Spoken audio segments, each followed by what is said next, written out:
Bah, bonjour, moi je suis Sarah Bonnefoy, je suis la co-ambassadrice du coup de la majeure paix, action humanitaire et développement. Je suis ravie de vous retrouver aujourd'hui pour cette conférence métier 2026 de la majeure PhD avec mon cher co-ambassadeur Ilan et trois alumni qui vont nous présenter leur parcours. Donc, on va dire aujourd'hui, on a vraiment le plaisir d'accueillir trois personnes qui vont avoir des profils qui sont assez complémentaires. Donc, c'est vraiment intéressant de voir comment on a donc trois intervenants qui sont à l'étranger, mais on a aussi dans des secteurs qui sont complètement différents. On a par exemple Étienne Luamba qui est dans le privé, Pauline qui va être plus donc, dans les organisations internationales et dans le PNUD aujourd'hui, et Elsa qui est plus dans la gouvernance locale et l'interculturalisme. Donc, franchement,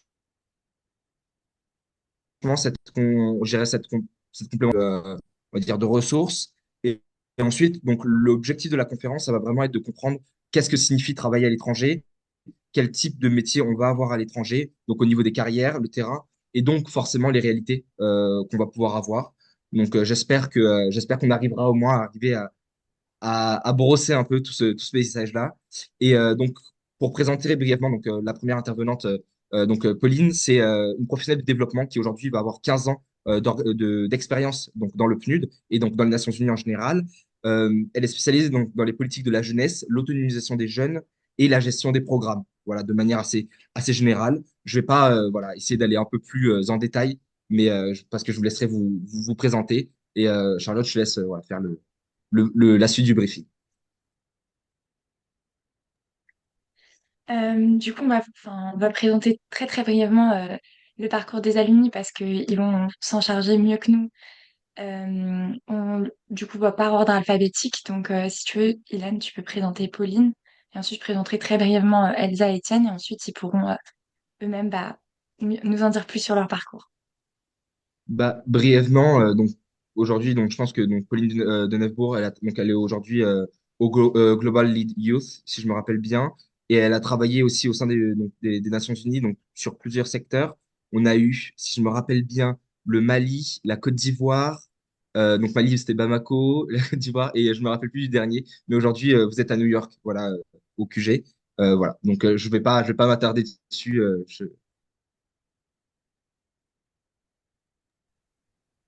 Très, très bien, merci pour votre présentation.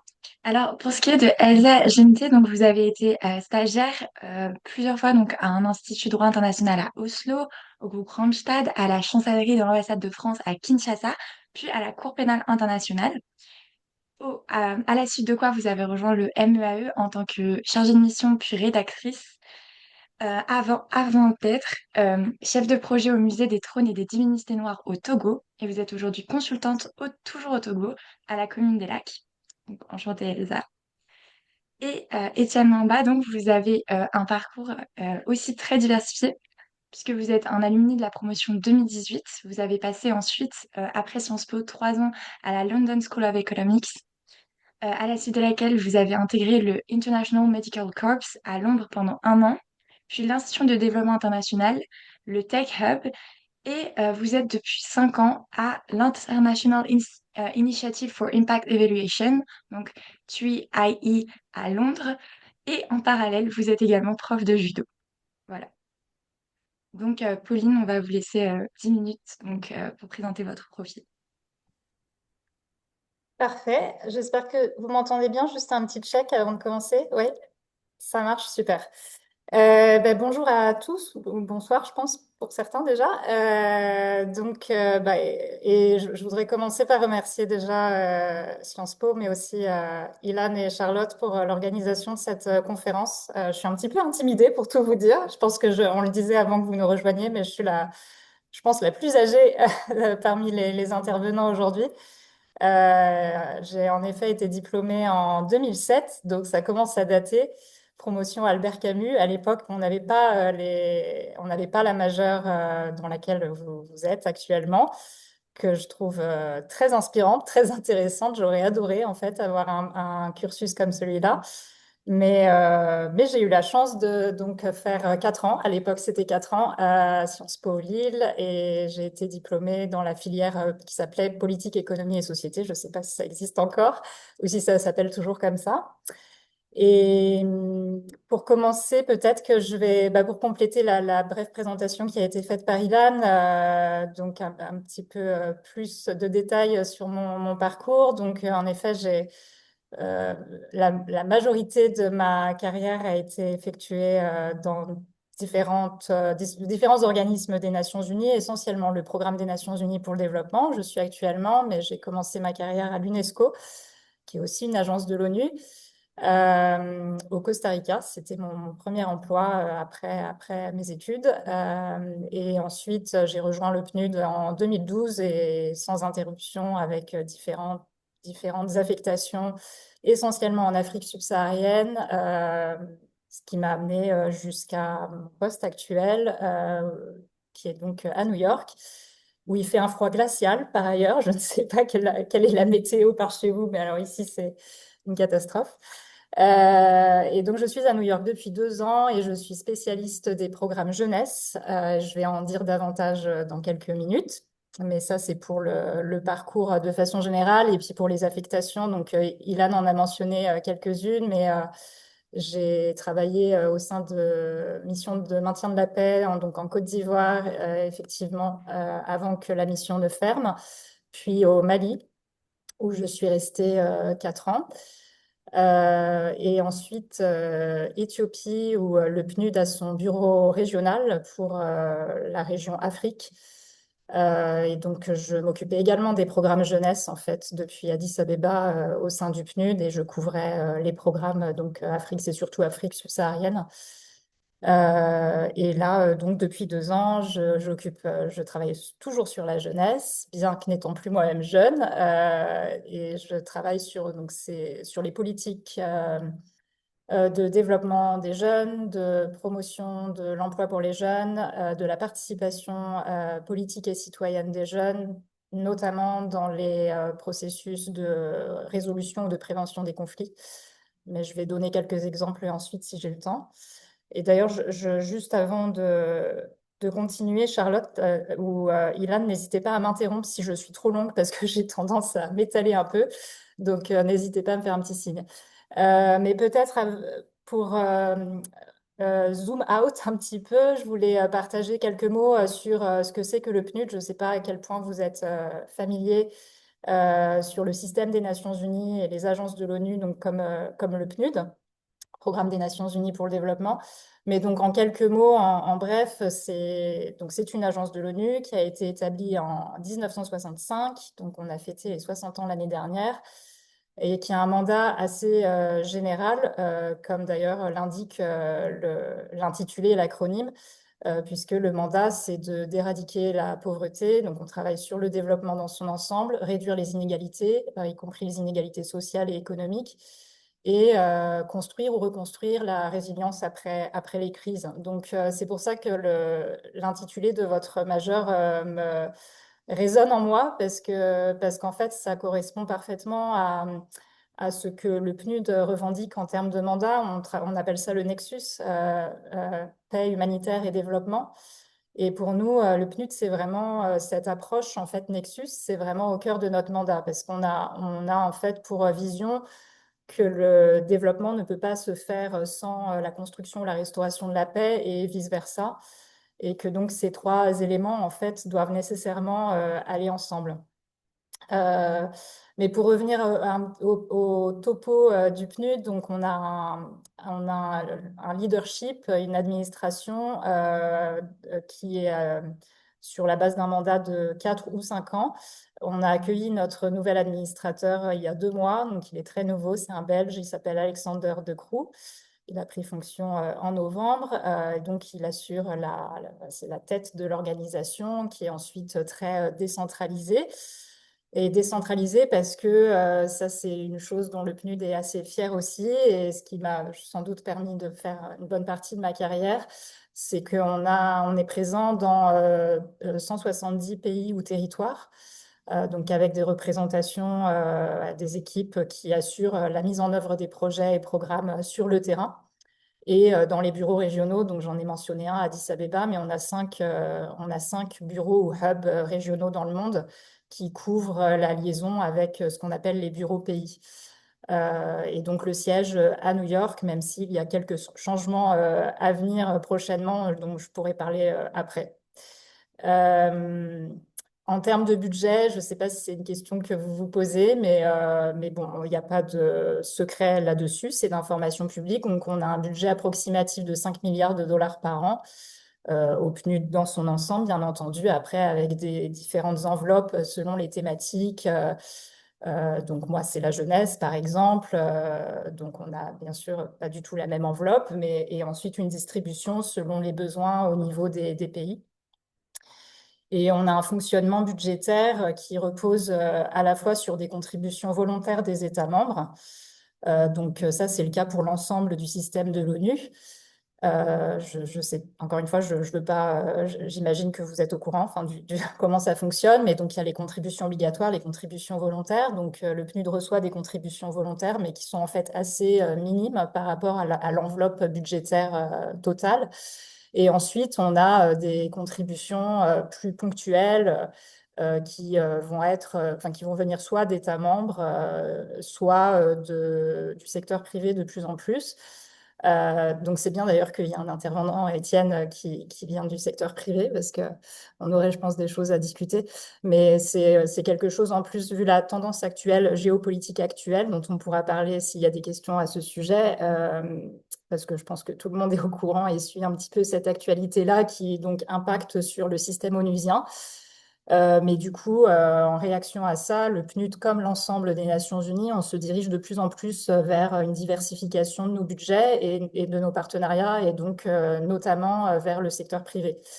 Et donc, pour donner un exemple, dans mon secteur, la jeunesse au PNUD, on travaille depuis quelques années avec Samsung.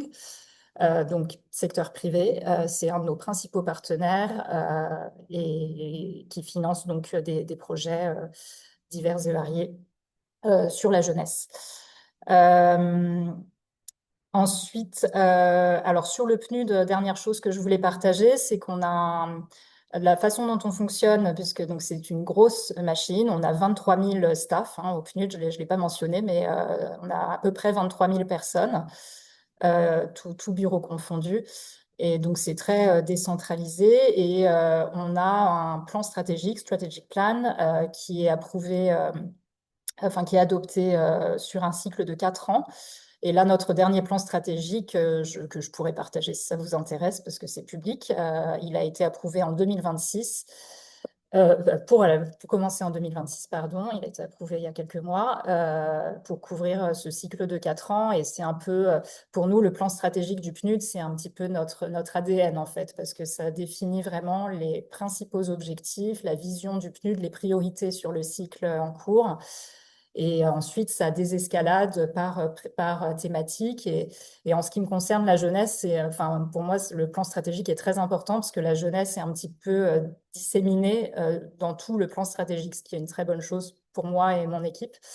Mais donc, ça guide vraiment nos interventions, notre narratif auprès des bailleurs, des États membres, des partenaires. Donc ça, c'est pour le PNUD. Et si j'ai encore du temps, juste quelques mots donc pour revenir un petit peu plus en détail sur mon parcours. Donc j'ai parlé de ma première expérience à l'UNESCO, mais je vais principalement parler de mon expérience au PNUD, qui est aussi la plus longue, puisque ça fait 14 ans que je suis au PNUD maintenant, donc dans différentes fonctions. Mais c'est vrai que l'appui au programme jeunesse et à la participation des jeunes dans les processus de paix, ça a toujours été quelque chose d'assez linéaire dans mon parcours. Il y a toujours eu cet élément-là dans mes différentes expériences. Et donc concrètement, actuellement d'ailleurs, ça consiste à appuyer donc les pays, les gouvernements, les États membres à intégrer les jeunes dans leur politique publique, donc les stratégies nationales de la jeunesse lorsqu'elles existent, tout ce qui est participation politique, accès à l'emploi, cohésion sociale. Tout ce qui touche de près ou de loin les jeunes, en fait, on a un rôle de conseil auprès des gouvernements, des États membres, pour que les jeunes soient vraiment impliqués de façon concrète dans ces politiques-là. Euh, et pour ça, on travaille beaucoup. Alors, on travaille beaucoup avec les gouvernements, évidemment, mais on travaille aussi beaucoup avec la société civile, avec les universités aussi, partout dans le monde, pour qu'il y ait aussi un plaidoyer pour l'implication des jeunes, la participation des jeunes. Euh, et autre chose que j'aime beaucoup dans mon métier, c'est aussi de voir comment ces politiques globales ou politiques nationales sont reflétées sur le terrain et comment ça se traduit concrètement et quel impact on a sur le terrain. Et donc, le PNUD, on travaille aussi là-dessus, sur des projets plus concrets. Je ne sais pas si c'est le terme qu'on peut utiliser, mais par exemple, on travaille beaucoup sur le renforcement des capacités des jeunes. On facilite des dialogues intercommunautaires dans les zones en conflit. Donc, par exemple, dans la zone des Grands Lacs, j'ai beaucoup travaillé. Donc, c'est Rwanda, Burundi, RDC, donc je crois que Elsa connaît bien. On a beaucoup travaillé sur la médiation des conflits avec les jeunes. Donc, vraiment s'assurer que les jeunes peuvent avoir une place, peuvent dialoguer avec les interlocuteurs, les décideurs, les autorités nationales ou locales. Donc, ça, c'est juste pour donner un petit exemple. Et en termes de thématiques prioritaires dans mon travail actuellement et depuis ces dernières années, donc ce dont je viens de parler, la participation des jeunes dans les processus de paix, les processus de décision politique, etc., pour nous, c'est vraiment en dessous d'un agenda plus large qui s'appelle l'agenda Jeunes, Paix et Sécurité. Je ne sais pas si vous êtes familier avec. Euh, mais d'ailleurs, pour la petite anecdote, en France, on est en train de travailler avec la France depuis récemment, puisque la France vient d'établir sa coalition Jeunes, Paix et Sécurité et Femmes, Paix et Sécurité. Et pour nous, c'est un pas, un progrès assez important parce que c'est la première étape pour ensuite développer un agenda qui va permettre la mise en œuvre de cet agenda Jeunes, Paix et Sécurité et donc la participation des jeunes dans les processus de décision, dans la place des jeunes dans les parlements, ce genre de choses. Euh, donc ça, c'est l'agenda Jeunes, Paix et Sécurité. Autre chose sur laquelle on travaille beaucoup depuis déjà quelques années, c'est tout ce qui est jeunesse et action climatique. Et donc là, ça consiste alors c'est la mise en œuvre des accords de Paris, mais c'est aussi à mon niveau permettre aux jeunes de participer de façon effective au processus de décision climatique, donc aux MDCs, aux contributions des États. Euh, Là, on est en train de développer, par exemple, on fait aussi beaucoup ça, de développement de ressources ou de guides pour permettre aux jeunes de s'impliquer davantage. Donc, on développe quelque chose sur la justice climatique en se basant sur les exemples par exemple, du Vanuatu. Je ne sais pas si vous êtes familier aussi, mais le cas du Vanuatu avait été initié par des jeunes universitaires, en fait. Donc, on s'appuie sur des exemples comme cela pour donner des outils aux jeunes pour s'impliquer davantage dans ces décisions-là. Et pour finir, pour ne pas être trop longue, je voulais juste mentionner les sujets émergents auxquels s'intéresse mon équipe jeunesse, mais plus largement le PNUD et je dirais même l'ensemble des Nations Unies. Euh, donc le premier, c'est tout ce qui est digital. Et l'impact de l'intelligence artificielle et de l'usage et même des réseaux sociaux. C'est quelque chose qui nous intéresse de plus en plus. Pour tout vous dire, moi, c'est mon interprétation, mais on est un peu dépassé par la vitesse à laquelle ces outils-là sont utilisés.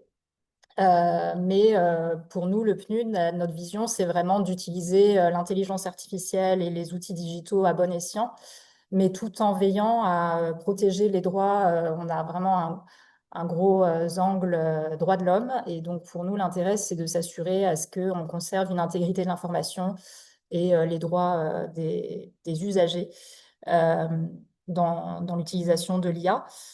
Et dernier point que je voulais mentionner, après je m'arrête là, promis, pour les jeunes, c'est la santé mentale. Donc sujet assez nouveau pour nous, mais là aussi un petit peu lié à l'usage des réseaux sociaux. Mais il y a plusieurs études qui ont été faites en interne au sein de l'ONU qui ont démontré l'impact, bien sûr, extrêmement négatif de l'usage des réseaux sociaux sur la santé mentale des jeunes. Et donc, on s'intéresse de plus en plus à comment nous, en tant que PNUD, on peut répondre à ce nouveau défi-là en particulier qui touche les jeunes. Et notamment, je suis ravie d'entendre qu'Étienne est prof de judo parce qu'on s'intéresse notamment au sport et comment le sport, en fait, peut permettre de mobiliser les jeunes tout en palliant aux défis de santé mentale et en promouvant des messages de paix et de développement social à travers le monde. Voilà, je pourrais donner des petits exemples, mais je pense que j'ai dépassé mon temps, donc je m'arrête là. Merci. Ah, merci beaucoup pour cette présentation.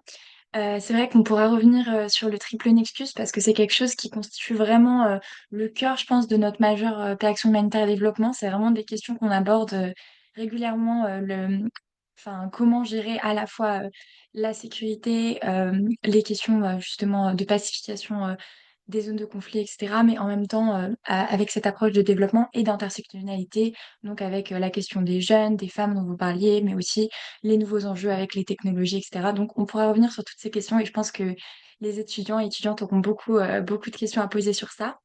Mais on va passer du coup à la présentation d'Elsa Genté, qui du coup a 10 minutes pour, pareil, nous présenter son parcours et un peu les grands enjeux de son métier. Merci beaucoup.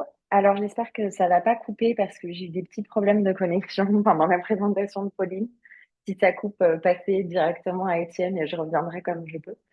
Mais donc, merci déjà de nous avoir invités, de m'avoir invité. Donc moi, je suis Elsa Genetet et je suis actuellement au Togo où il semble faire un peu plus chaud qu'à New York. Donc courage, Pauline.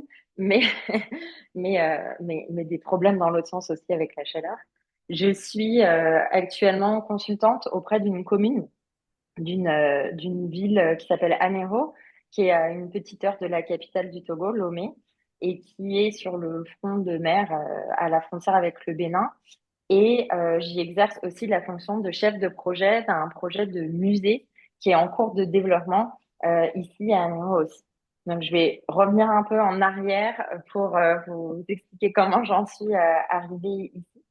Donc, depuis Sciences Po, j'avais commencé à me spécialiser un peu sur les questions africaines au sens assez large. Ça s'était fait d'abord avec un stage de troisième année où j'avais travaillé sur les flux financiers illicites internationaux et notamment liés à l'extraction illégale de ressources naturelles. Ça avait un peu ouvert mon appétit sur le sujet RDC. Et c'est comme ça qu'en quatrième année, j'avais fait mon mémoire en fait sur les relations entre le Rwanda et le Congo dans les conflits à l'est de la RDC, sujet qui est malheureusement toujours autant d'actualité, alors que c'était il y a plus de 10 ans maintenant, il y a 10 ans pile cette année, ce mémoire. Mais ça m'avait permis de quand même commencer à développer un peu, je sais pas, une appétence pour les sujets. J'étais plutôt orientée d'ailleurs conflit, parce que moi c'était conflit et développement à mon époque. Le nom du master, ça devait être pareil pour Étienne. Je pense que ça a changé un peu plus tard. Donc on était plus, est-ce que vous êtes plutôt profil conflit ou est-ce que vous êtes plutôt profil développement? J'étais plutôt sur les conflits. Et après ce mémoire, j'avais du coup cherché à faire un stage en lien avec cette thématique-là. Et c'est comme ça que je me suis retrouvée à l'ambassade de France en RDC. En fait, j'avais pas forcément cherché spécifiquement à aller au MAE, mais il n'y avait pas des dizaines et des dizaines d'offres en RDC. Et en plus, d'un point de vue sécuritaire aussi, ça rassurait un peu plus l'administration que de m'envoyer en ambassade plutôt que dans les Kivou sur je ne sais quelle activité. Donc, j'y ai passé 6 mois en chancellerie politique à travailler sur la politique intérieure en RDC et puis à donner un appui aussi sur les autres services parce que c'est pas une ambassade qui est très très importante en nombre, enfin en termes RH. Donc c'est un stage où rapidement j'avais pu toucher aussi à la communication, à la coopération, les activités de l'Institut français.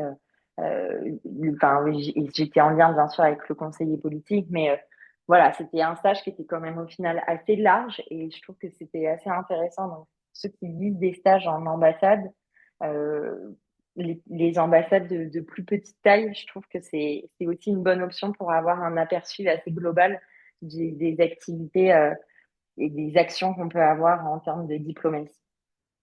Donc, à la suite de ça, j'ai pas trouvé tout de suite un emploi après mon stage. J'ai eu 6 mois de recherche, mais de recherche intense parce que je visais absolument la Cour pénale internationale.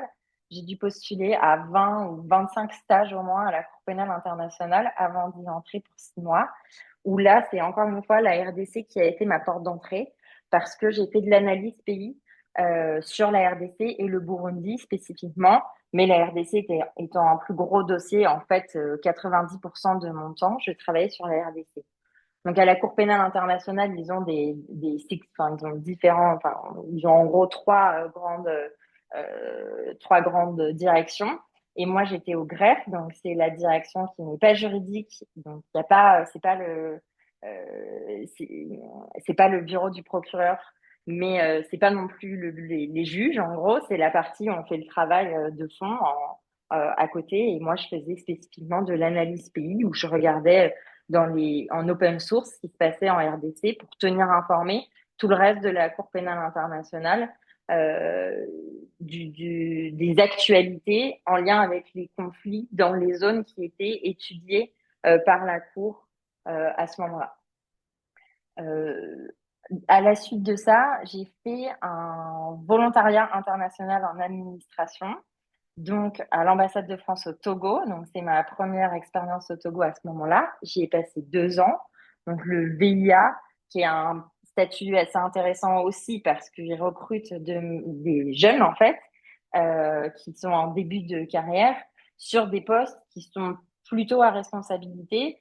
Grosso modo, pour des questions budgétaires, il y a certains postes qui auraient pu être des postes d'expat réellement, mais c'est bon, il y a forcément des choix RH et budgétaires à faire. Et il y a pas mal de postes de VIA en ambassade, en particulier sur le continent africain, mais pas que, qui offrent pas mal de perspectives. C'est 2 ans, c'est donc une bonne approche de ce qu'est la diplomatie française à l'étranger. Moi, j'étais encore une fois dans une petite ambassade, donc j'étais conseillère politique, enfin chargée de mission politique, presse et communication, mais je touchais à peu près tous les sujets, notamment avec la casquette communication. C'était beaucoup de l'analyse de la politique intérieure, les relations avec les partis d'opposition en particulier, les partis au pouvoir étant plutôt gérés par le niveau ambassadeur, les relations avec les organisations de la société civile qui sont plus politisées, ce genre d'activités, et puis bien sûr toute la partie communication sur les activités de l'ambassade qui me permet de voir un peu toute la déclinaison de ce qui est fait au Togo, et puis la partie presse où on est sur les relations avec les journalistes. Alors après, c'est un poste qui est très intéressant, mais qui est aussi un challenge parce qu'en fait, quand on sort de conflit et développement à l'époque, on est très bon sur la partie politique, mais la partie communication, on l'a un peu moins étudiée, et donc ça nécessite de faire aussi, de se former aussi sur place, sur le moment, pour développer aussi cet aspect-là.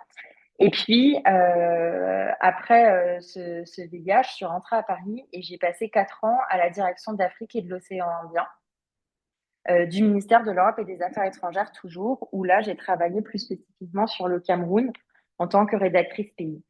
Donc ça, c'est des postes de junior au ministère des Affaires étrangères. Le ministère des Affaires étrangères aime bien recruter les gens qui ont déjà fait un stage dans le système ou qui ont déjà fait un VI dans le système. Donc c'est aussi ce qui m'a permis en partie, hein, c'est pas systématique, mais en partie de rentrer au ministère par ce biais-là. Et le poste de rédacteur pays, en l'occurrence, fait de nous le point focal au sein du ministère et avec les autres ministères avec lesquels on collabore à propos d'un pays.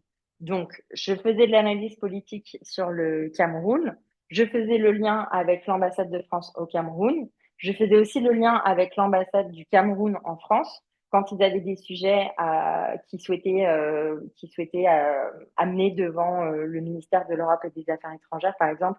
C'est d'abord par moi que ça passait. Et moi, je m'assurais aussi qu'il y avait une cohérence globale, une cohérence d'ensemble dans la politique qui était menée par la France avec le Cameroun. Donc, ça veut dire que dès qu'il y a un projet de coopération qui concerne, par exemple, l'Institut français, qui concerne une coopération militaire, qui concerne un projet de l'Agence française de développement, à un moment ou à un autre, il passe par mon bureau pour que je vérifie, que je donne un avis politique sur l'orientation qui est prise par le projet.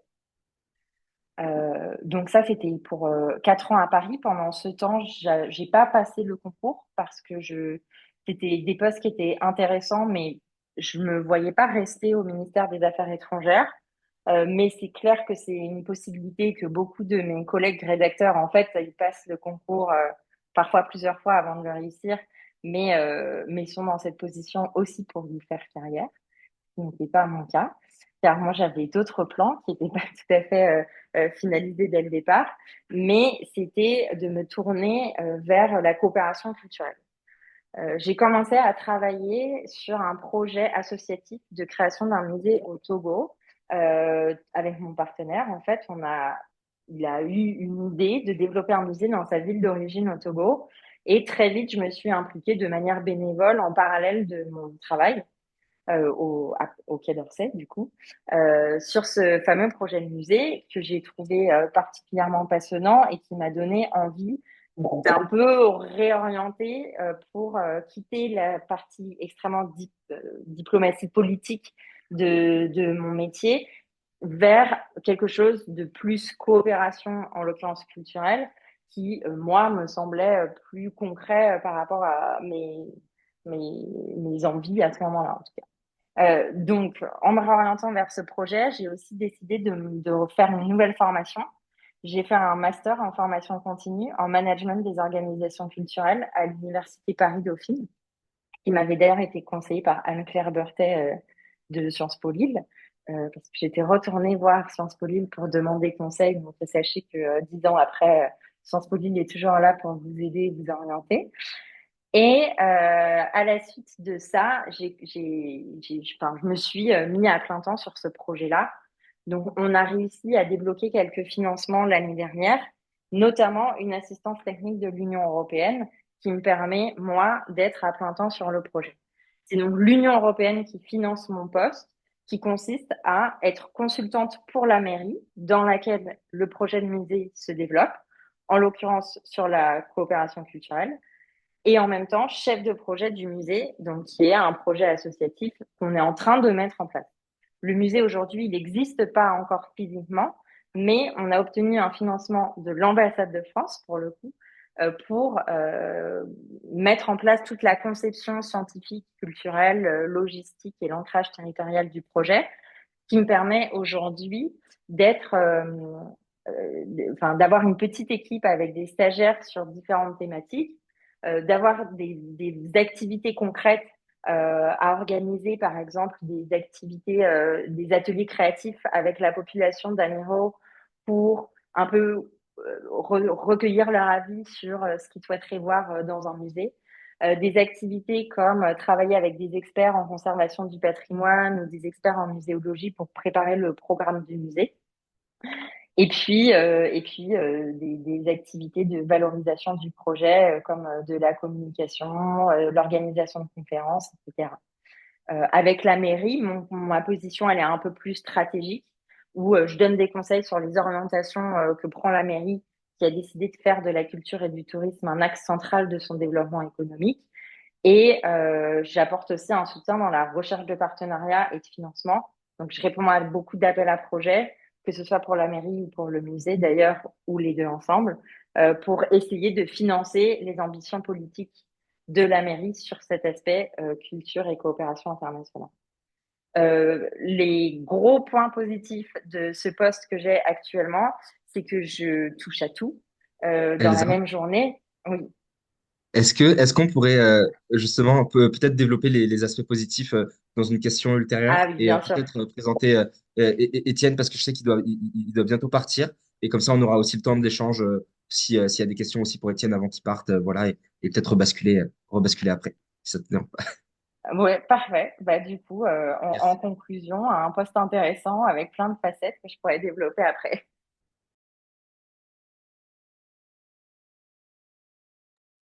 Je suis désolé, Elsa, de te couper dans ton élan. C'est pas du tout volontaire. Et justement, on en parlait juste avant, je suis effectivement aussi prof de judo et on m'a demandé de faire la séance ce soir. Donc c'est pour ça qu'il faut que je vous quitte un peu plus tôt. C'est pour aller projeter des amis sur le dos entre 20h et 21h30, s'il y en a qui sont sur Bordeaux. Je vais juste, j'avais préparé une petite, un bon ancien élève de Sciences Po, juste préparer quelques slides. J'espère que vous pouvez les voir, qui j'espère vont me permettre d'illustrer un peu ce que je présente.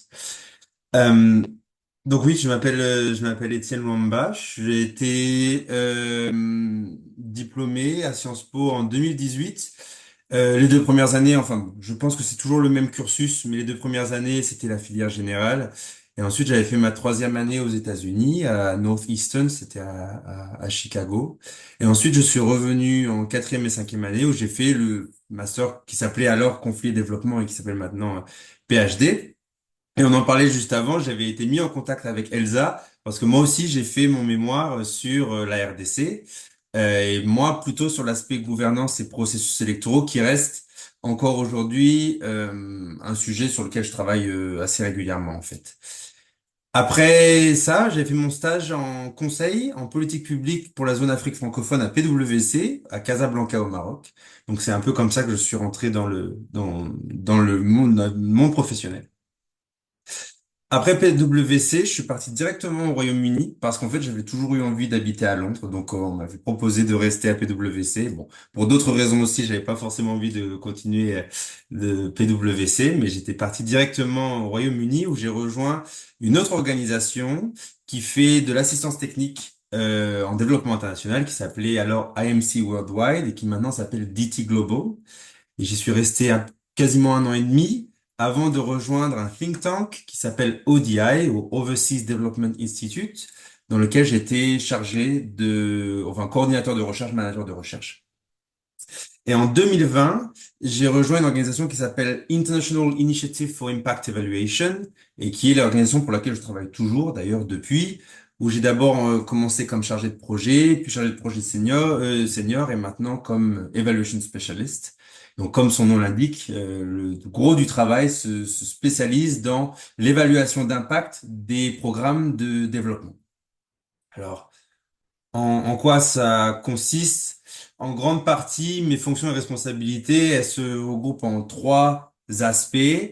Le premier, c'est ce qu'on appelle le grant management. Et d'ailleurs, ces 3 aspects sont des aspects que vous allez retrouver dans, allez, peut-être 80-90% des métiers que vous allez faire après Sciences Po, quels que soient les organismes, que ce soit dans le privé, dans le public, vous allez retrouver des aspects de tout ça dans vos tâches. Le premier, c'est le grant management and business development. Donc, pour résumer en quelques mots, ça consiste très souvent à obtenir des financements pour les projets que vous mettez en place. Donc, c'est ce que a fait Elsa dans le cadre du musée sur lequel elle travaille, parfois financé par des organismes comme celui de Pauline, le PNUD par exemple, et ou à répondre à des appels d'offres pour lesquels ces organismes-là, que ce soit des gouvernements, des organismes multilatéraux, vont proposer un appel à projet et vous allez y répondre, candidater quand vous candidateriez pour un poste. Donc voilà, ça c'est une partie du travail que je fais. Deuxième partie du travail que je fais, ça consiste à ce que l'on appelle le Project and Research Management. Donc, une fois que le projet a été obtenu par l'organisation, bah, mon rôle, ça va être de gérer la mise en œuvre de ce projet, donc coordonner la mise en œuvre du projet. Dans mon cas, dans 99% des cas, de la recherche ou de l'évaluation d'impact, et je vais expliquer plus en détail ce que c'est. Et enfin, bah, le troisième pan de mon travail, ça consiste à faire justement la recherche en elle-même et l'évaluation de projet en elle-même. Donc, c'est vrai que j'aime mon métier pour ça. La variété des différentes tâches qui peuvent m'être allouées est assez cool en général. Donc, qu'est-ce que c'est que le poste d'evaluation specialist? En gros, ça consiste à faire l'évaluation des projets de développement pour comprendre qu'est-ce qui marche dans les projets de développement et surtout et aussi qu'est-ce qui ne marche pas. Alors souvent mes proches me confondent avec les auditeurs qui sont ceux qui viennent checker les entreprises, voir que les comptes sont correctement tenus et mettre des sanctions. Moi, j'ai pas de pouvoir de sanction. Mon seul rôle et pouvoir, entre guillemets, c'est de faire des recommandations sur qu'est-ce qui peut être fait différemment, qu'est-ce qui peut être changé ou qu'est-ce qui peut être maintenu pour maximiser l'impact positif, bien sûr, des projets de développement. Ça vient aussi du fait que ces programmes, ils ont de moins en moins de budget. Pauline en parlait un peu plus tôt, mais avec ce moins en moins de budget, on veut faire toujours plus. Donc, c'est aussi là mon rôle d'essayer d'accompagner ces organisations à faire le max avec parfois peu. Donc voilà, mon rôle, c'est ça, c'est d'informer les acteurs du développement et les accompagner dans la prise de décision et le design de programmes de développement et on espère au long terme améliorer les pratiques dans ce secteur. Pour ça, on a deux types d'approches. Moi, j'utilise des approches de recherche. Donc, moi, ce que j'aime expliquer à mes parents, c'est que mon boulot, il consiste très largement à faire des mémoires de recherche, les uns souvent après les autres, et à s'assurer que ce que j'ai trouvé dans mon mémoire de recherche soit utile et utilisé par les acteurs du développement. Donc, pour ça, j'ai deux types d'approches. Soit ce qu'on appelle l'évaluation primaire. Donc, je vais aller sur le terrain, récolter les données, analyser quel a été l'impact du programme, ou faire ce qu'on appelle des analyses secondaires, où en fait je vais utiliser les évaluations qui ont été faites dans un domaine pour pouvoir comprendre dans ce domaine qu'est-ce qui marche en général ou qu'est-ce qui ne marche pas en général, pour encore une fois accompagner que ce soit les chargés des décideurs publics, mais aussi les ONG, les acteurs privés, les chercheurs aussi qui travaillent dans ce domaine.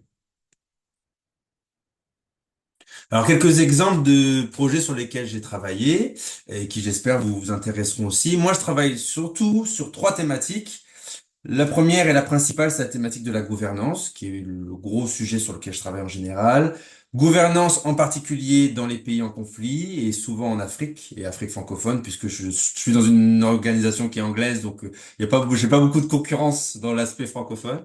Et la troisième thématique sur laquelle je travaille beaucoup, surtout dans les aspects gouvernance encore une fois, c'est l'inclusion et l'égalité de genre dans les domaines politiques. Donc j'ai travaillé sur différents projets, mais trois que je voulais vous partager. Le premier, c'était une revue systématique des évaluations et des programmes qui existent dans le domaine de le renforcement des capacités pour les femmes dans les pays en conflit. Donc une revue systématique, qu'est-ce que c'est en quelques mots? En quelques mots, une revue systématique, c'est une grosse revue de littérature dans un domaine avec plein de critères qui va me permettre de m'assurer que j'ai accès à toutes ou sinon quasiment toutes les recherches qui existent sur un domaine pour pouvoir ensuite proposer une réponse qui est vraiment solide sur qu'est-ce qui marche et qu'est-ce qui ne marche pas. Là, c'est vraiment quelques mots. Si mes collègues m'entendent dire ça, ils vont être fâchés contre moi. Mais pour l'intérêt de la présentation, je vais rester là.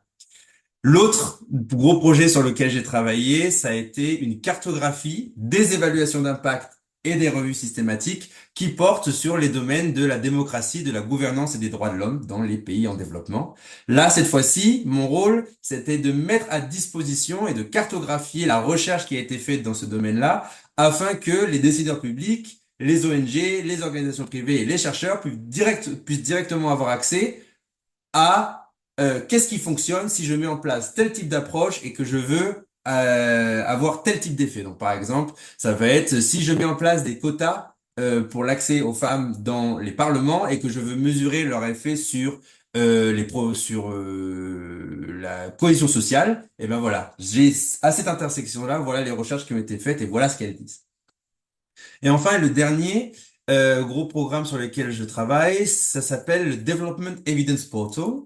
Et donc ça, c'est une banque de données ou une bibliothèque en ligne où on recense l'ensemble, ou on essaie de recenser l'ensemble des évaluations d'impact et des revues systématiques qui existent dans le domaine du développement pour permettre, encore une fois, aux chercheurs, aux chargés de recherche, mais aussi aux ONG ou aux acteurs privés ou publics, d'avoir accès à ces évaluations pour informer leurs pratiques. Donc ça permet en fait d'avoir un moteur de recherche, un espèce de Google de qu'est-ce qui marche et qu'est-ce qui marche pas dans le milieu du développement.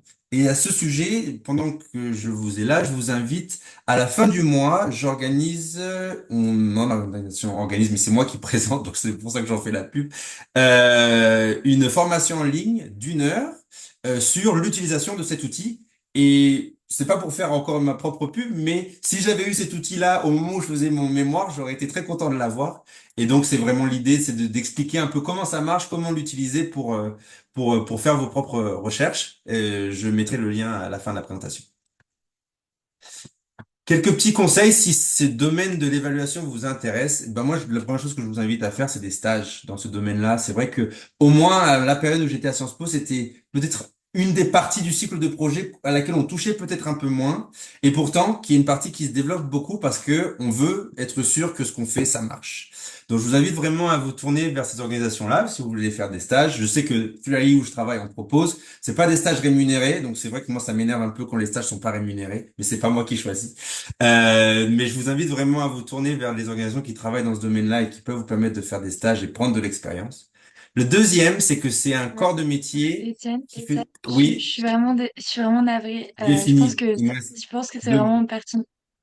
pertinent pour les étudiants de Pardon? savoir ça. Je vous laisse peut-être en deux mots présenter les deux autres trucs et Ouais, comme ça après, parce que je pense que les étudiants justement ont beaucoup de questions surtout sur ça le marche. métier de l'évaluation, etc. Et comme ça vous permet, vu que vous avez plus que 14 minutes à être là, de pouvoir répondre aux Ça questions marche. après. J'avais fini justement. Le deuxième, si c'est des domaines qui vous intéressent, c'est que c'est des domaines qui embauchent beaucoup d'assistants de recherche et qui sont souvent en fait des petits boulots que vous pouvez faire à côté de vos études. Je sais que j'ai pas mal de gens avec qui je travaille qui sont étudiants et en fait ça apporte beaucoup d'expérience. Et le troisième, c'est que c'est des domaines où il y a forcément souvent des formations qui sont proposées soit par des organisations, soit par les universités et qui peuvent aussi vous permettre voilà d'avoir accès à de nouvelles compétences qui sont pas parfois en complément de ce que vous apprenez à Sciences Po et qui peuvent aussi faire la différence sur le CV. Donc voilà, je mettais simplement en lien, si vous voulez, j'ai mis un petit QR code. Si jamais vous aviez d'autres questions après la présentation et que vous voulez me contacter, je suis toujours très content de pouvoir rendre service ou aider, donc n'hésitez pas. Voilà. Ok, bah, merci beaucoup pour cette super présentation. C'est vrai qu'on voit vraiment les talents de les talents de graphisme. Euh, oui, bah, à ce sujet, d'ailleurs, si les deux autres alumni, vous me donnez votre accord, je peux évidemment, en tant qu'ambassadrice, m'engager à répondre aux étudiants qui nous enverront un mail ou un message sur Instagram pour évidemment vous donner vos coordonnées et continuer des discussions plus en détail, ou potentiellement les LinkedIn, etc. Rappelle que si vous voulez contacter la majeure PhD pour toute question, etc., vous pouvez nous contacter sur ambassadeur.phd@sciencespo-lille.eu. Donc ça, c'est vraiment pour tous les étudiantes et étudiants qui auraient potentiellement des questions sur la majeure ou qui voudraient justement contacter les alumni. N'hésitez pas à nous contacter via ce mail. On vous renverra l'intitulé exact si vous voulez. Mais du coup, on va pouvoir passer à un temps d'échange, maintenant que nos trois amis ont présenté leur parcours riche et varié, très intéressant. Donc, bah, allez-y, n'hésitez pas à lever la main, les étudiants et étudiantes qui ont des questions.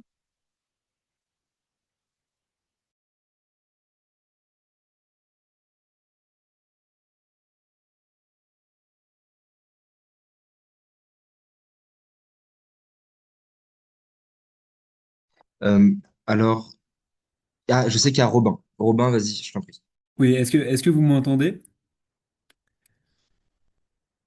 Ouais, ok. Alors moi, je voulais déjà vous remercier pour votre présence ici ce soir. Et je sais qu'on est plusieurs, donc moi je suis en quatrième année au sein de la majeure PhD. Et je me demandais, vu qu'on est plusieurs au sein de la majeure, à envisager le projet d'une césure peut-être pour faire des stages ou des choses qui pourraient mieux nous aiguiller sur notre projet professionnel, si vous, individuellement, vous aviez envisagé ça pendant vos années de master à Sciences Po. Voilà.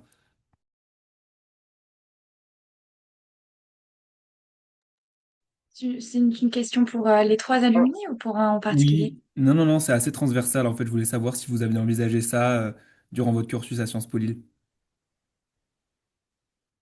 Bah, si on répond comme ça en freestyle, en fait, je pense que c'est pareil pour tout le monde, mais dites-moi si je me trompe. À mon époque, à notre époque, c'était pas hyper fréquent de faire des années de césure. Moi, je me rappelle que dans ma promo, il y avait deux filles qui avaient fait une année de césure. C'était complètement fou. Enfin, c'était très peu fréquent et c'était pas tout à fait permis par l'administration non plus. Donc, euh, je sais pas comment répondre à cette question. Je pense que c'est une opportunité qui est très intéressante, mais à moi, de mon temps, on me dit un peu, c'était pas une option, quoi. Moi non Ouais, plus. bah moi pardon. Vas-y, Pauline. Non, non, moi c'est pareil. C'était même quelques années avant, je crois. Donc, non, non, je crois que c'était une option, mais que c'était très rare et très compliqué même à mettre en place, de trouver un stage déjà.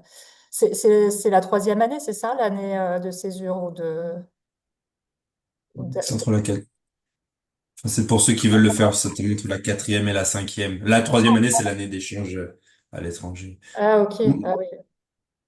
Moi, ce que je dirais, c'est que l'année de césure, enfin, je sais pas si je le recommande ou si je le recommande pas. En fait, je le recommande à partir du moment où c'est un projet qui est concret et qui est justifié et justifiable, entre guillemets. Faut pas que l'année de césure soit une année de retardement de l'entrée dans le milieu professionnel.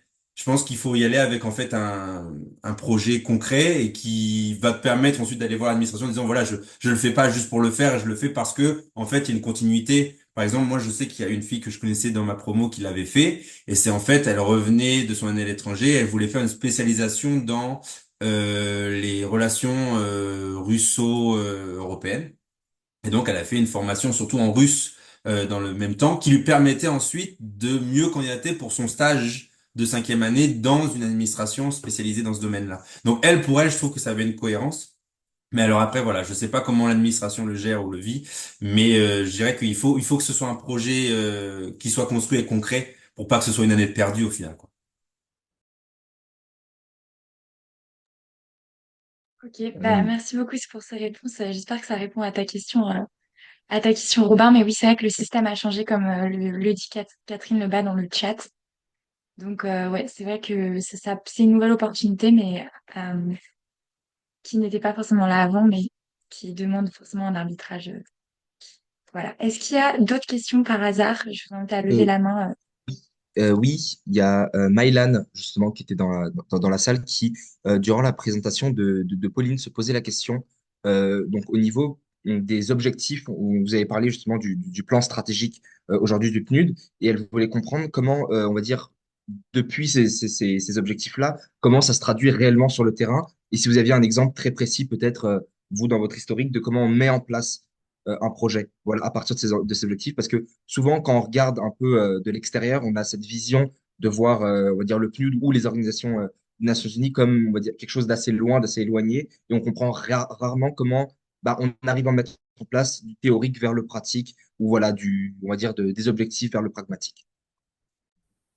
Oui, c'est une très bonne question. Alors, pour le plan stratégique en particulier, bah, j'aurais dû le dire, mais on a quatre grands objectifs thématiques que je peux citer. Le premier, c'est prospérité pour tous, gouvernance effective. Alors, oui, c'est en anglais, Healthy Planet, donc tout ce qui est climat et environnement. Et enfin, le dernier, c'est résilience aux crises, Crisis Resilience. Donc ça, c'est nos quatre grands objectifs thématiques qui encadrent le plan stratégique. Après, on a ce qu'on appelle les accelerators dans le jargon onusien. Et donc, c'est en fait les axes qui permettent d'accélérer la poursuite de ces objectifs-là. Donc en fait, c'est intéressant parce qu'on a actuellement Digital and AI, tout ce qui est intelligence artificielle, c'est devenu pour nous un accélérateur. L'égalité de genre et tout ce qui est Sustainable Finance. Voilà, là, avec toutes les questions qu'on se pose actuellement sur l'architecture financière, du multilatéralisme, etc. Et comment ça se traduit concrètement? Donc, je peux donner un exemple de mon domaine, puisque c'est ce que je connais le mieux. Mais donc, par exemple, ici, surtout depuis New York, mon rôle donc, consiste à essayer d'influencer les processus globaux ou nationaux quand il s'agit des États membres pour que les politiques publiques soient plus inclusives des jeunes. Donc, ça se traduit en des textes de loi, parfois, des stratégies nationales. Par exemple, une chose qu'on fait beaucoup, c'est le développement de plans d'action nationaux sur l'agenda jeunesse, paix et sécurité. On en a 12 dans le monde actuellement, c'est pas beaucoup. Et donc, par exemple, on en a eu un récemment qui a été approuvé au Burundi, que Elsa donc, connaît bien. L'année dernière, le pays a approuvé avec notre appui en partie le plan d'action national. Et donc, nous, maintenant, notre rôle, c'est de veiller à ce que ce plan soit traduit en des actions concrètes. Donc, déjà de s'assurer qu'il y a un budget qui est mis en place au Burundi pour la mise en œuvre de ce plan avec les différentes actions, que les jeunes soient informés de qu'est-ce que c'est que ce plan d'action national, comment ça peut faire sens pour eux. Donc pour ça, on organise je l'avais mentionné, mais des dialogues intercommunautaires, par exemple, des sessions de sensibilisation auprès des jeunes, parfois de training, de renforcement de capacité, pour que les jeunes soient outillés en fait pour participer au processus de décision publique et politique. Voilà, je ne sais pas si ça répond à la question. Bah, oui, oui, ça répond parfaitement à la question. Merci beaucoup pour cette intervention. Cette intervention. C'est vrai qu'il y a souvent ce cliché avec l'ONU qu'il y a potentiellement une déconnexion qui se fait institutionnelle entre New York et le local, mais du coup, c'est bien de rétablir la vérité sur l'action réelle sur le terrain et comment on mène des politiques, euh, des politiques à la fois informationnelles et qui puissent toucher tout le monde et aussi s'articuler à grande échelle. Donc, merci pour ça. Est-ce qu'il y a d'autres questions d'alumni ou de participants? N'hésitez pas à lever la main. Oui. Sinon, nous, avec Ilan, on a aussi beaucoup de Non, questions qu'on aimerait vous poser. en vrai, j'ai Alexandre avec moi, donc qui est aussi donc un étudiant 4A en PhD, qui se posait la question. Et donc c'était quand même une question qui était partagée par pas mal de personnes dans la salle. C'est pour ça que je tourne la tête, hein. C'est parce que justement il y a des interactions en parallèle et ils aimeraient savoir à la fin du master concrètement enfin quelles ressources vous avez mis en place pour pouvoir trouver votre stage, votre premier emploi ou votre stage. Qu'est-ce que voilà, donc faire un tour de table, je pense. Commencer peut-être par Étienne parce qu'il doit bientôt partir. Mais voilà, en tout cas, comment concrètement vous avez essayé d'établir des. Voilà, dis-moi. Et aussi les difficultés et les limites que vous avez fait face. Et comment peut-être aussi de manière, avec certaines stratégies, vous pouvez contourner. Voilà, ce serait intéressant d'avoir quelque chose d'un peu plus pragmatique que les conseils assez généraux qu'on nous donne de oui, il faut candidater un peu trop. Enfin, voilà, essayer peut-être d'élaborer un peu plus loin. L'échange serait très bien. Je vais débuter et je pense que je vais vous quitter juste après, encore je le redis, et si jamais il y a d'autres questions pour moi après, n'hésitez pas à me contacter, je serai content d'y répondre. Moi, dans mon cas, et ce que je recommande aux gens, c'est la première chose que je recommande, c'est de ne pas avoir de complexe sur vos CV. Moi, je sais que, par exemple, j'étais parmi ceux qui n'avaient pas eu la chance de faire des super stages pendant l'été parce que je travaillais au restaurant du coin et j'avais un petit peu honte au début de présenter mon CV en me disant qu'est-ce que ça vaut le restaurant du coin quand les autres ont fait des super stages.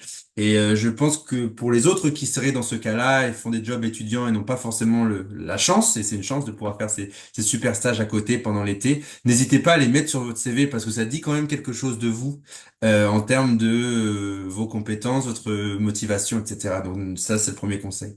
La deuxième chose que je dirais, c'est ne pas forcément candidater partout. Ayez un peu c'est pas de l'amour propre, mais entre guillemets de vous dire, je sais moi ce que j'aime et ce que je n'aime pas, ce que je recherche, ce que je ne recherche pas, et donc ne pas hésiter à se dire voilà c'est une institution qui m'intéresse, un domaine qui m'intéresse. Moi pour moi c'était une destination, je voulais travailler en Angleterre, je voulais habiter à Londres, donc du coup voilà focus mon énergie sur les organisations qui travaillent dans le domaine qui m'intéresse, dans la ville qui m'intéresse, et j'ai envoyé les candidatures. Et la troisième chose que je dirais, c'est de ne pas se dire que c'est forcément que à vous de séduire le recruteur. Un entretien d'embauche, et c'est quelque chose qu'on oublie souvent avec le temps, mais un entretien d'embauche, c'est autant vous qui voulez séduire le recruteur qui vous recrute, mais c'est aussi le recruteur qui doit vous donner confiance que son organisation est l'organisation dans laquelle vous allez faire une partie ou toute votre carrière, je vous le souhaite. Donc voilà, n'ayez pas de complexe là-dessus, vous avez un bon diplôme, vous allez avoir des stages, vous avez des expériences, des compétences dont vous vous rendez peut-être pas encore compte parce que vous êtes de la tête dedans. Mais pas d'inquiétude, je pense pas qu'il y ait beaucoup de gens qui, en sortant de Sciences Po, ne trouvent rien du tout. Donc, donnez-vous la chance de le faire. Voilà. Et je vous remercie encore pour la chance que j'ai eue de pouvoir partager sur ça. Merci beaucoup, Étienne, de votre participation. Du coup, on va vous laisser y aller, mais on partagera évidemment votre contact et vos informations à tout étudiant et étudiante qui chercherait à vous contacter. Et merci encore pour cet échange très fructueux et toutes ces informations. Maintenant, on en sait beaucoup plus sur le métier d'Evaluation Specialist.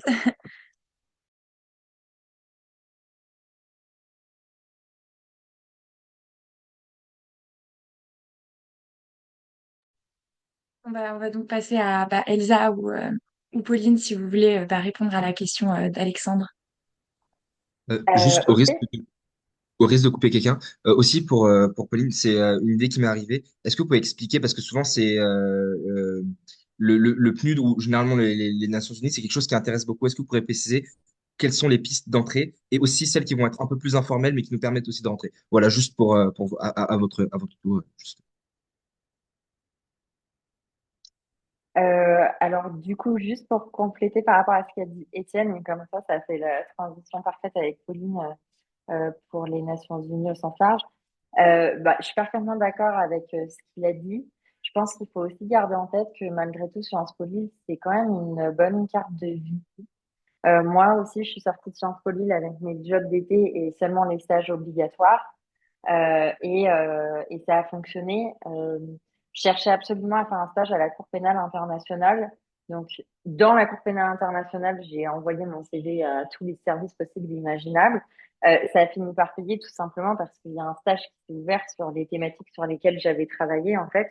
Après, c'est sûr que ça peut créer des moments un peu difficiles ou un peu d'angoisse quand ça prend un peu de temps. Moi, ça a pris 6 mois, hein, avant d'avoir avant d'avoir un nouveau stage pas payé. Donc, en fait, 1 an avant d'avoir un vrai poste payé avec une rémunération. Donc, c'est vrai que j'ai eu la chance de pouvoir faire aussi ce stage-là. Mais Sciences Po Lille, c'est une bonne carte de visite et surtout, euh, dans chacune de vos expériences que vous allez avoir dans les premiers stages, le stage de fin d'études, et les premières expériences qui vont suivre aussi, c'est aussi là que va se construire la suite de son parcours. On va commencer à être un peu plus exigeant, d'ailleurs, comme le disait Étienne, vis-à-vis de ce qui nous plaît et de ce qui ne nous plaît pas, et puis s'orienter vers les personnes avec lesquelles on travaille qui vont nous aider à aller dans la direction qui nous plaît aussi. Voilà, donc rester focalisé, pas oublier, pas flipper trop longtemps parce que Sciences Po Lille, c'est une bonne carte de visite et ça le reste longtemps. Et puis, essayer d'affiner aussi vos envies et vos besoins sans avoir non plus la pression de savoir tout de suite maintenant où est-ce que vous allez aller. Parce que comme mon parcours le montre aussi, bah, moi, j'ai changé de trajectoire quand même en cours de route. J'ai pu refaire des études pendant que je travaillais. Ça a été en partie payé par le ministère, etc. Donc, voilà, et on n'est pas obligé de choisir tout de suite à la sortie de Sciences Po Lille ce qu'on va faire pour les 30 prochaines années. On peut tester des choses aussi.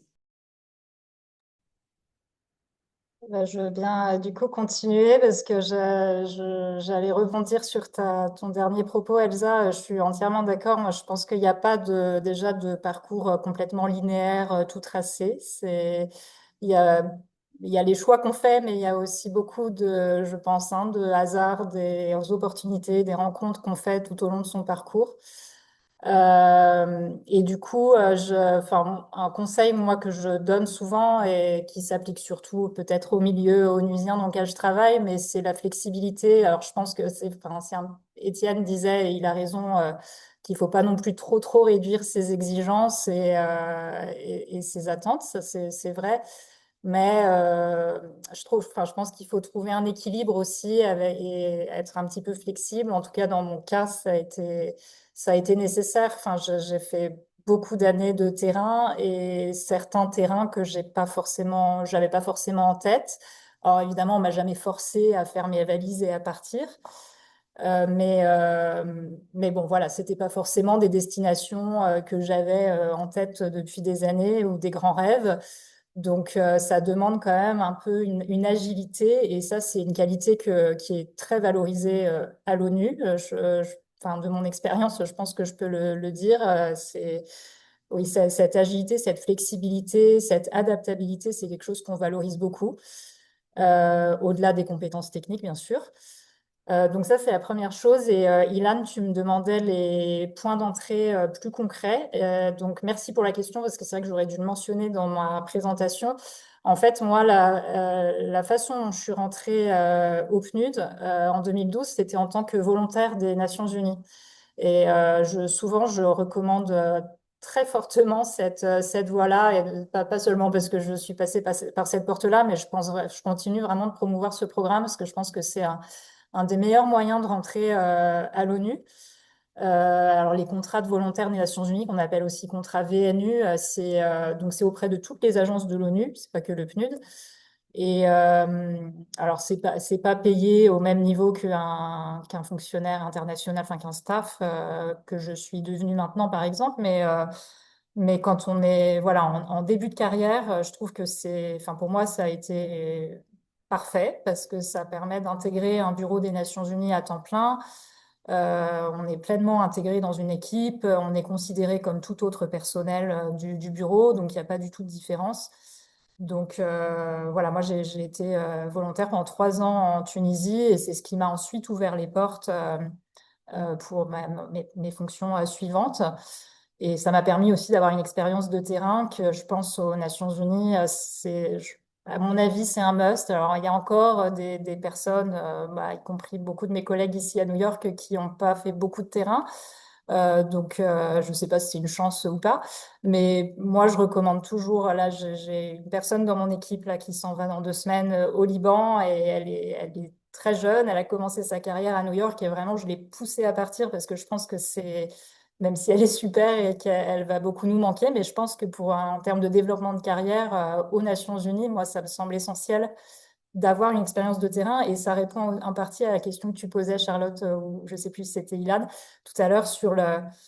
Je trouve que c'est important aussi quand on travaille à l'ONU de voir comment ces grandes politiques, toute cette bureaucratie, cette diplomatie qui est essentiellement centralisée à New York, comment ça se répercute sur le terrain. Et je trouve que c'est important d'avoir ce regard-là en étant sur place et en travaillant pendant quelques années dans un bureau terrain et plus proche des populations qu'on touche en fait.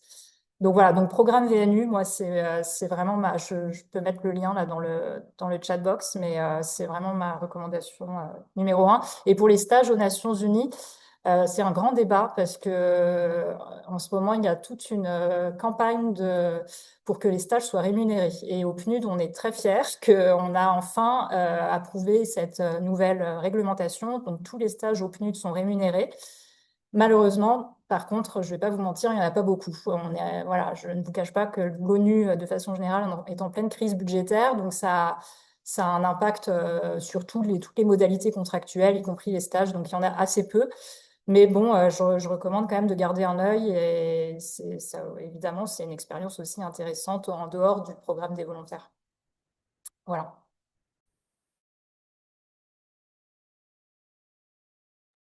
Ok, bah écoutez, Pardon, Charlotte, dernière chose, je l'ai noté en plus, je voulais dire.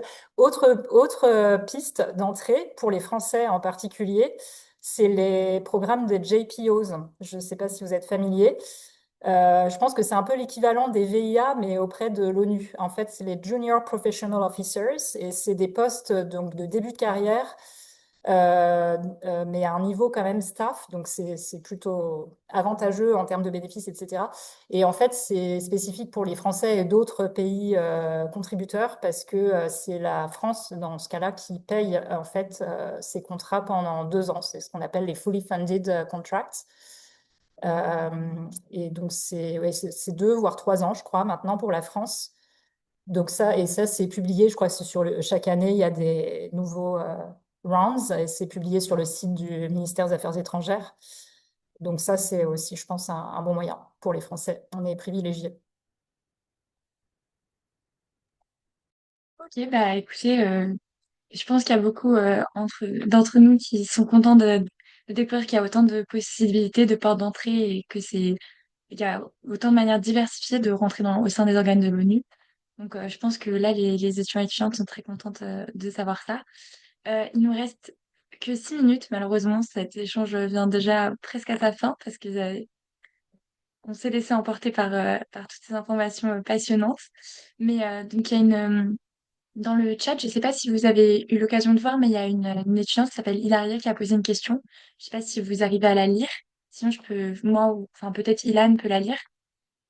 Et on vous invite à y répondre pour conclure. Et puis après, voilà, on vous dira malheureusement au revoir, mais peut-être à la prochaine fois pour un prochain événement PhD ou pour les étudiants et étudiantes qui souhaiteraient vous contacter.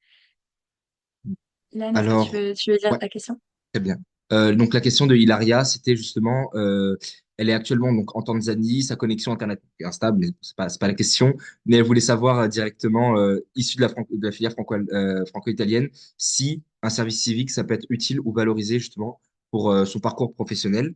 Et aussi, dans la salle, juste pour peut-être, si vous voulez continuer, quelqu'un voulait demander de manière donc plus proche de ce que vous faites, une journée type, donc vraiment du matin quand vous vous réveillez, donc des pops jusqu'au soir. Qu'est-ce que qu'est-ce que vous allez voilà, aimer faire et comment ça s'enchaîne. Voilà.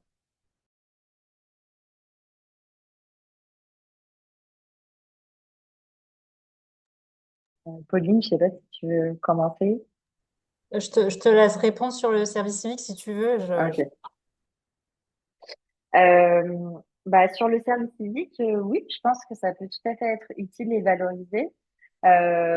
Comme toutes les expériences, ça va dépendre un peu du secteur et des thématiques qui ont été abordées.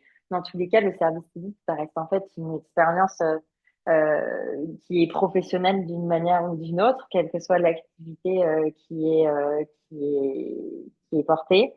Moi, je sais que par exemple, pour notre association, on est en processus alors pas encore de recrutement d'un service civique, mais de mise en place du poste de service civique pour notre association au Togo. Donc, il y a même aussi des services civiques qui se déroulent à l'international sur des projets qui peut-être pourraient vous intéresser par la suite. Euh, je sais pas si Pauline, tu veux compléter sur le sujet service civique, mais oui, si vous avez des services civiques qui vous intéressent, allez-y. C'est un engagement en même temps d'être une expérience professionnelle comme une autre. Il n'y a pas de raison que ce soit moins valorisé qu'un stage ou qu'un premier poste, très honnêtement, dans mon secteur en tout cas, et c'est plutôt positivement perçu. Et donc sinon, sur la journée type, la journée type, ce qui est bien, c'est qu'en fait, il n'y en a pas. Euh, j'ai jamais, moi, en tout cas, exactement la même journée, mais peut-être je peux vous donner quelques exemples d'activités que je pourrais faire dans une même journée. Il y a des moments où je dois faire le suivi budgétaire, donc l'enregistrement des factures et des dépenses et m'assurer qu'on est en train de bien dépenser le budget dans les délais qui sont impartis.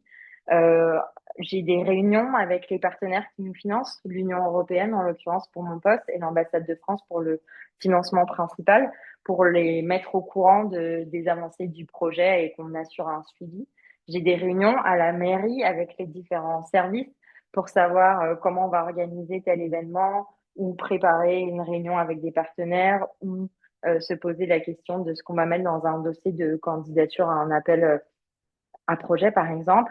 Je dois m'occuper des stagiaires. Parfois, je fais des canevas parce qu'il faut faire des publications sur Instagram et TikTok que j'ai dû apprendre pour pour ce poste-là.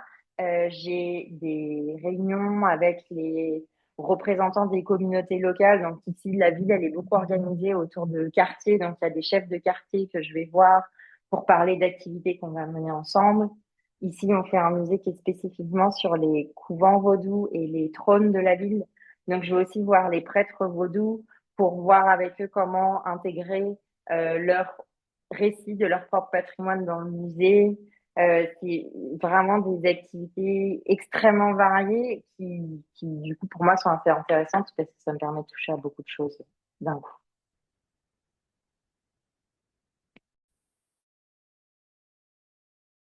Et sans oublier les parties de rédaction un peu laborieuses de dossiers de candidature, d'appel à projet, d'aller voir des entreprises pour obtenir des financements, d'aller à tel dîner auquel on n'a pas toujours envie d'aller, mais pour pouvoir parler du projet à tout le monde et essayer de mobiliser les gens autour, quoi. Voilà. Je peux compléter, même si je pense qu'on a des journées type très différentes, mais Elsa, ton job a l'air passionnant. D'ailleurs, j'aimerais beaucoup visiter le musée quand il sera ouvert. Ça m'a donné envie.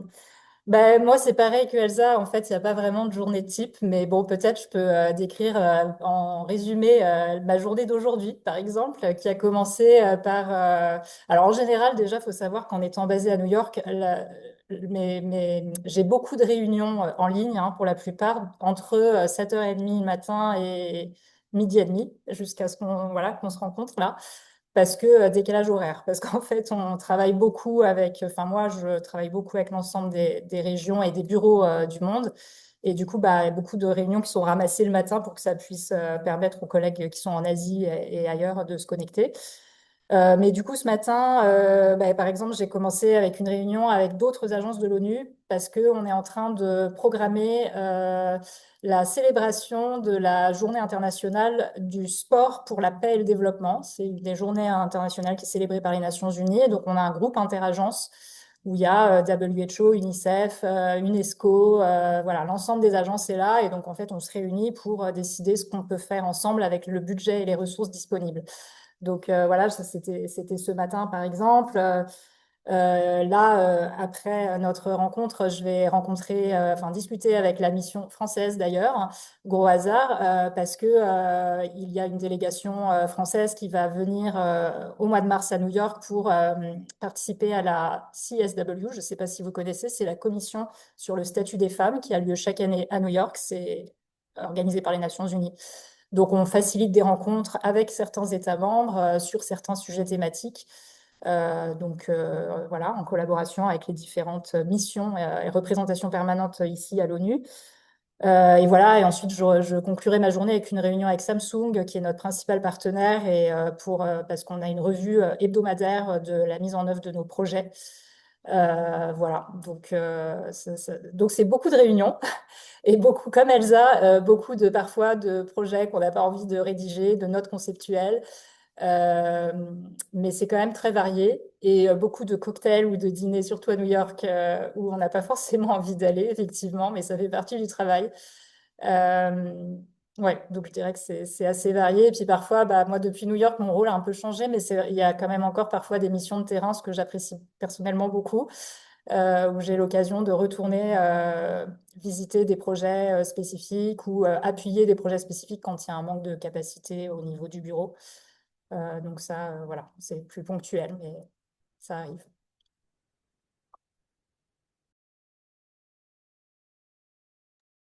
Eh bien, je pense qu'il est le temps de conclure parce qu'après on va se faire taper les doigts par l'insertion professionnelle si on déborde trop. Voilà, donc franchement merci pour pour les réponses que vous avez apportées parce que les inquiétudes généralement des étudiants qui avaient c'était d'apporter un peu plus ce côté pragmatique, je pense, dans la conférence métier et c'était les demandes qui avaient été un peu avant, donc avant justement d'organiser la conférence. Donc c'est vraiment important. Voilà, Charlotte, je te laisse faire un petit mot et Bah, j'allais dire pareil, merci beaucoup pour votre intervention. Je signale juste que j'ai envoyé un message dans le chat pour celles et ceux qui seraient intéressés, pour rappeler notre adresse mail à moi et à Ilan, si jamais vous voulez nous contacter ou avoir justement les contacts d'Elsa et de Pauline, si jamais il y a des questions qui vous brûlez la langue et que vous n'avez pas eu malheureusement la chance de dire. J'en profite juste avant de vous quitter pour faire un point un peu promo pour les prochaines conférences métiers de nos chers collègues ambassadeurs et ambassadrices. Mardi 17 février, il y aura la conférence de la majeure sécurité, intelligence économique et gestion du risque, donc SIGR, à 18h30 en amphi Louise Michel en 116. Et jeudi à 18h30 également, la conférence de la majeure MMI, Management des métiers de l'image, en 129 en Germaine Simon. Donc voilà, on vous invite aussi à aller les voir parce que eh ben, ils ont aussi beaucoup d'alumni avec des parcours très intéressants et très variés. Donc voilà. Merci encore pour votre participation et on vous souhaite une très bonne soirée à tous et une très bonne continuation.